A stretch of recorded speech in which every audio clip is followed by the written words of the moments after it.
In today's video, I'm going to teach you how to fix a failed bank transfer on Robinhood. By the end, you'll know exactly what to check, how to correct common issues, and how to confidently try the transfer again.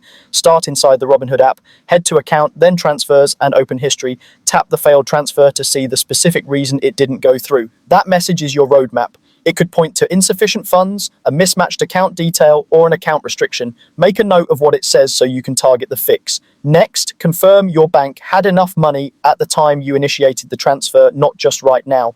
Pending card charges, bill payments, or temporary holds can reduce your available balance even if your posted balance looked fine. If the available balance was tight when you tried the transfer, that alone can cause a failure. A reliable fix for many issues is to relink your bank account. Go to Account, Transfers, and Linked Accounts. Remove the existing link, then add it again using Plaid.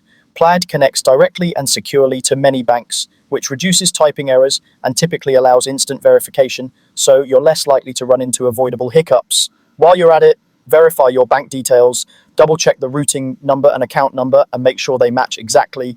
Also confirm the account type is correct. Checking versus savings matters, and the wrong selection can trigger a rejection. Check for any account restrictions on Robinhood. Look for alerts about identity verification, a negative balance, or a compliance review. If the app asks for documents or confirmations, complete those steps. Transfers can fail if the account isn't fully verified or if there's an unresolved issue. Once you've addressed the cause, try the transfer again. Start with a smaller amount to confirm everything is working.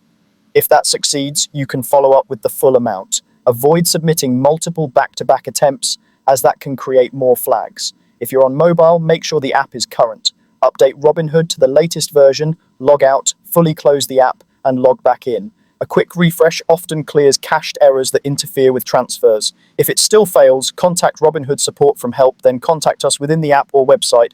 Briefly explain that a transfer failed and include the date and amount. Keep personal and sensitive details out of messages and only share what support specifically requests through official channels. Follow these steps and you'll resolve most failed transfer issues quickly and safely.